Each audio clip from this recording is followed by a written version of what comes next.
यंदाच्या धनत्रयोदशीला सर्वांनी आपापल्या घरी प्रदोष काळामध्ये अशी पूजा नक्की करा। त्यासाठी एक चौरंग किंवा पाट घेऊन त्याच्यावर लाल रंगाचं आसन अंथरून घ्यायचं। त्यानंतर सर्वप्रथम देवपूजेतला दिवा लावून घ्यायचा, त्याला नमस्कार करायचा।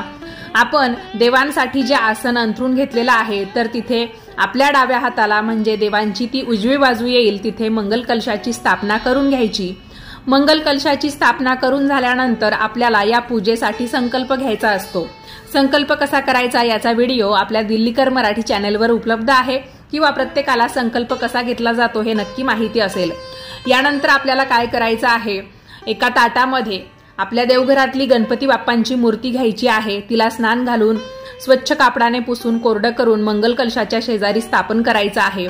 त्यानंतर आपण आपल्या देवघरातली बाळकृष्णाची मूर्ती घ्यायची। तर धनत्रयोदशीच्या दिवशी या मूर्तीची पूजा आपल्याला धन्वंतरी देव म्हणून करायची आहे।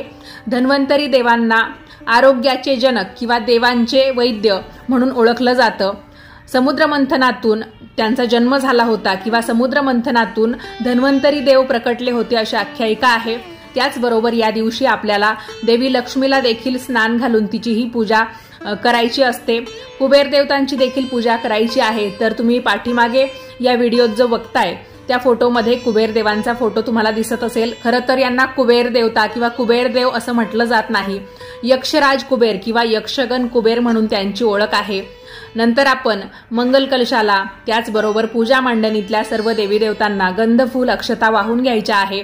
2 विड्याची पानं ठेवून त्याच्यावर म्हणजे एका विड्याच्या पानावर कुंकू आणि दुसऱ्या विड्याच्या पानावर आपल्याला हळद वाहायची आहे। त्याचबरोबर अजून विड्याची पानं घ्यायची आणि त्याच्यावर आपल्या घरामध्ये जेवढ्या काही आयुर्वेदिक जिन्नस असतात किंवा मसाल्याचे पदार्थ असतात तर ते आपल्याला ठेवायचे आहे। कारण या मसाल्याच्या पदार्थांचा वापर बऱ्याच वेळा आपण थोडंफार जेव्हा आजारी पडतो तर प्रथमोपचार म्हणून करतो। त्याचबरोबर तुळस असेल, कडुनिंबाची पानं असतील यांचाही समावेश तुम्ही त्यामध्ये करू शकता। धनत्रयोदशी ही अश्विन महिन्यातल्या कृष्ण पक्षातली 13वी तिथी असते। तर इथे मी 12 पंत्या प्रज्वलित करून घेतलेल्या आहेत आणि 13वा जो दिवा आहे तो यमाचा तयार करून घेतलेला आहे। तर यमाचा दिवा आपल्याला कणकेचा तयार करून घ्यायचा असतो। अशा पद्धतीने त्यामध्ये एकेरी वात घालायची असते आणि साईडने जे तुम्हाला पिठाचे 2 मुटके दिसत आहेत त्यांना बळी असं म्हटलं जातं। तर दक्षिण दिशेला या दिव्याची वात येईल अशा पद्धतीने हा दिवा ठेवला जातो। हा शॉर्ट व्हिडिओ असल्यामुळे इथे वेळेचं बंधन असतं। तर तुम्हाला हाच पूजाविधी सविस्तरपणे पाहायचा असेल तर आपल्या दिल्लीकर मराठी यूट्यूब वाहिनीवरचा धनत्रयोदशीची पूजा कशी करावी हा व्हिडिओ अवश्य पहा। छोटासा व्हिडिओ पाहिल्याबद्दल धन्यवाद।